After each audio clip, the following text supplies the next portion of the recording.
welcome to Eye on India. I'm Shireen Bhan. The next GST Council meeting is on the 6th of October and it has its task cut out for itself. It is time to address the gaps in the landmark goods and services tax regime.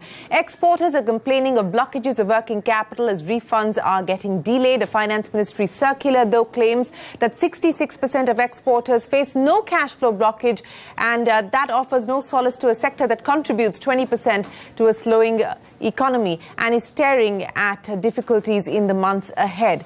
Now, the functioning of the GST portal continues to be a challenge. In fact, there is a crucial meeting of the panel headed by Sushil Modi to address the problems plaguing the GST and in Bengaluru tomorrow. The Finance Minister has been meeting with various stakeholders to try and address some of the concerns that they have raised. But is all of this going to be enough to calm the nerves of the lakhs of taxpayers who are facing these challenges on the ground? Joining me on the show today, Moveen Godino, GST Council member and Panchayat Minister from the state of Goa. Also on the show with us, Ajay Sahai, Director General and CEO of the Federation of Indian Export Organisation, Bipin Sapra, partner at EVA, and Najib Shah, the former chairman of the Central Board of Excise and Customs, will also join us. Mr. Godino, if I can come to you, sir, there is a crucial meeting of the GST Council on the 6th of October. What we are given to understand is that the Council will take up issues pertaining to the cash flow problems that exporters are faced with, as well as some of the compliance-related issues that all taxpayers are faced with under the GST regime. Can you give us a sense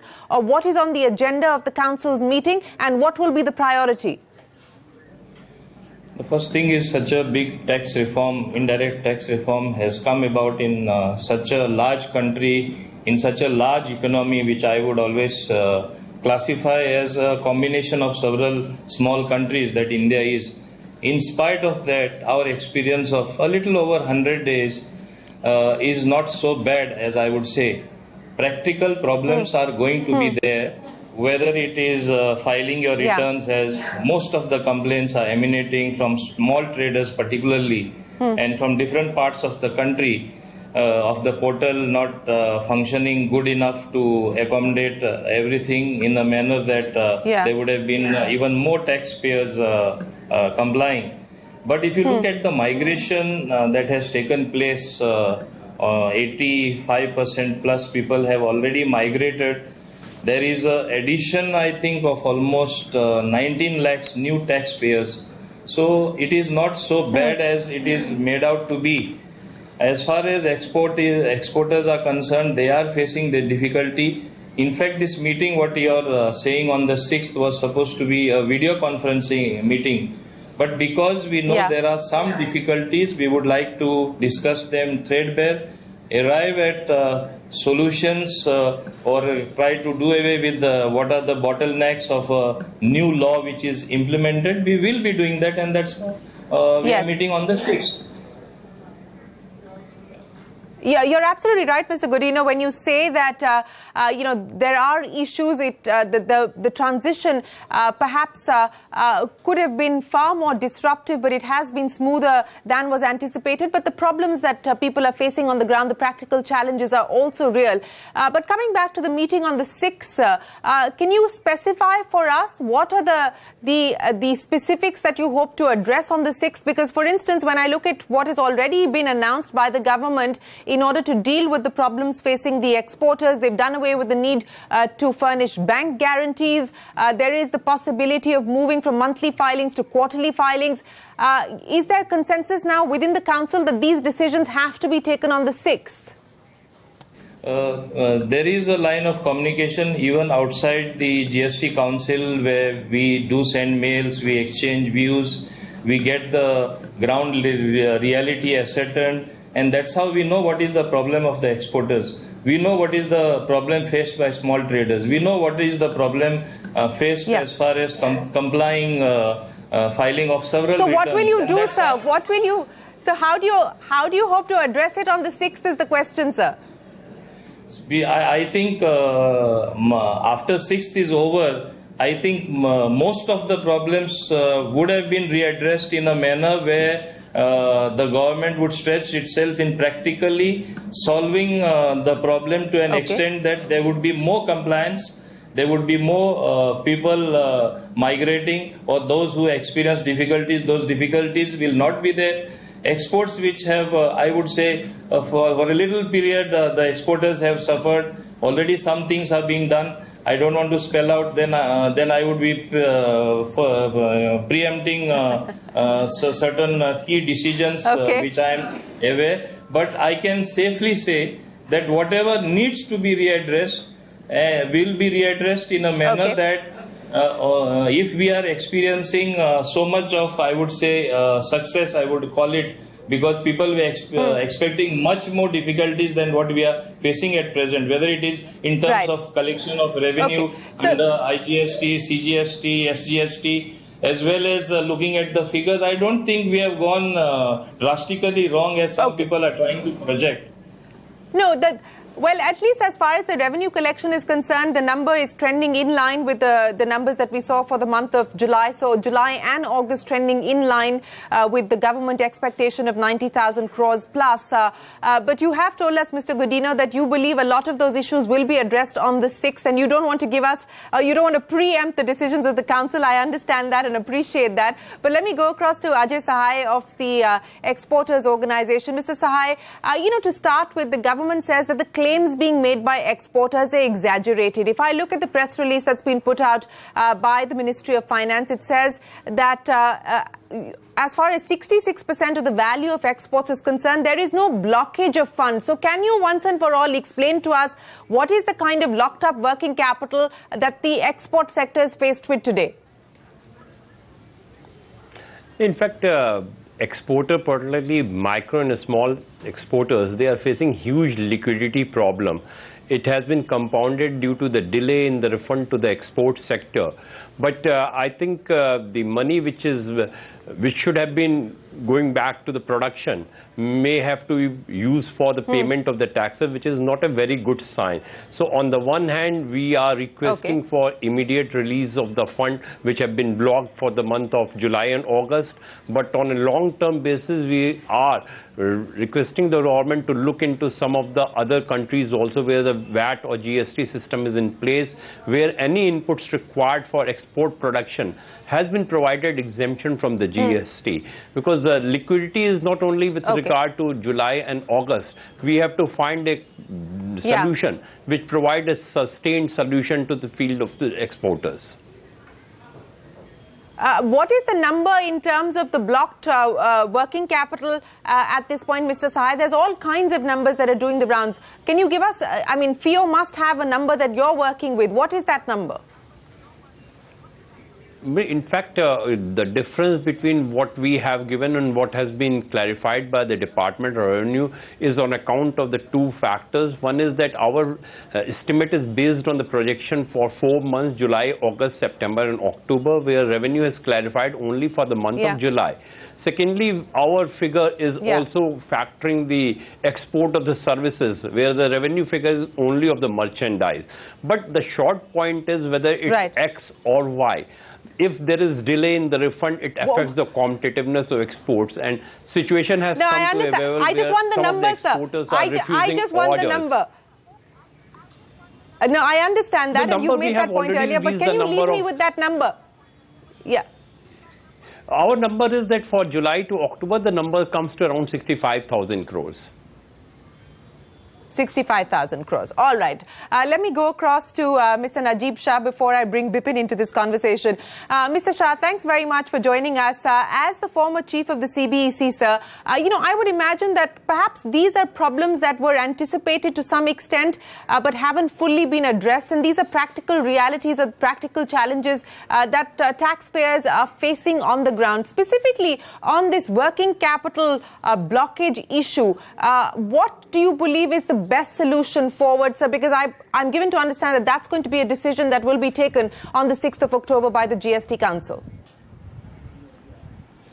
Well, it's a pleasure being on your program, Shireen. As was mentioned in the press release of the CBEC itself, a lot of the amounts mentioned relate to drawback, and this is basically means that input taxes which go in the manufacture of products which are exported are being refunded, and that is a well-established practice which has been going on for some time now. and been extremely successful too. So drawback is being given regularly. Apart from drawback, then you have taxes which are paid at the time of the goods itself being cleared, and there again the options are available either for clearing it under a legal undertaking without payment of taxes, or you pay the taxes and you get your refund. I'm not very aware of the figures, like you rightly were discussing with the previous participant. The figures are a matter of concern. I do not know whether these numbers are indeed as high as made out to be, but I'm sure solutions will be worked out, and the GST Council meeting scheduled for 6 should be addressing these issues. What do you believe should be the solution, sir? And as you said, the Ministry of Finance has put forward its explanation, and they believe that this concern about blocked working capital is exaggerated. We've heard from Ajay Sahai and FIO and their argument defending that. But if I also look at the release that's coming from the government, when they decided to do away with the need to furnish a bank guarantee for small exporters, they've also said they hope the issue of cash blockage is expected to be partially addressed by this measure, but more measures are under consideration. So clearly, the government is seized of the matter, and we could expect more measures to be announced on the 6th. What do you believe are the most likely measures? What would work the best on the ground, Mr. Shah? The CGST and the IGST acts as they stand today contemplate zero rating, which means you pay your taxes and you get your refunds, which have all been guaranteed within fixed timelines as spelled out in the law and the rules.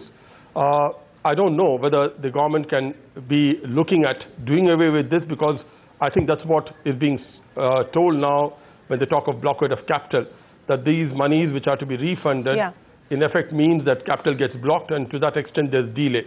I don't know whether the government will be in a position to do away with this requirement for payment of taxes and then getting the refund. I think it's a very, very difficult call which the government will have to take at that point of time. Okay, Bipin Sapra, let me come to you now. And you've heard what all of our participants have to say. You were, in fact, part of that meeting that took place with the finance minister. And there is a long list of challenges that the government is faced with and the council is faced with, from issues pertaining to the car leasing industry to export-related issues, compliance-related issues. In fact, we're now on the deadline of the GSTR1, at least as far as large corporations are concerned. Bipin, the top challenges that you believe require attention and focus today? Shireen, my view would be that, and that's what came out in the meeting with the finance minister when he heard us patiently, was that first the exporters have to be given their due, whatever the credit blockages, whatever the cash blockages are there. And you have to realize that the cash blockages which were there were not there in the pre-GST regime, especially because whatever was being imported, if it was going for an export or if it was being cleared from a domestic industry, there were various benefits, various exemptions available. Now we understand that these exemptions cannot be made very clearly available. But as Mr. Najib Shah said, zero rating is something which is a possibility and it should be definitely considered. It's already there in SEZs. So why not put it out there for the exporters as well? And we have a GSTR2 mechanism very much out there, which can be used for monitoring any goods or services which are going in for which are going to be finally used for export. That's one. Compliance is a huge issue, and there was a lot of talk about quarterly returns being put in place instead of monthly returns. Monthly returns with the present GSTN, it looks like a difficult process, not only for the small taxpayers, but for everybody out there. So it would solve the dual purpose. The tax would be paid monthly. The returns can be filed quarterly, and till the GSTN really settles down, gets its due, this would be a good process for maybe this fiscal year. Then car leasing has been an issue. People who bought cars earlier, they were at a much lower rate, and now with 43%, 53%, whatever the rates are, it's huge hit for the people who are actually on a car lease. So all of these issues are with the government, and a lot more issues are with the government. They have to take it up as much as possible. And I guess it will depend on what the priorities, and I would imagine the priority at this point in time is to really address a large part of the economy that's feeling the pain related to the export sector. We are going to take a break, gentlemen, but when we return, we'll talk about the compliance-related issues and what the way forward could be. That and more when we get back.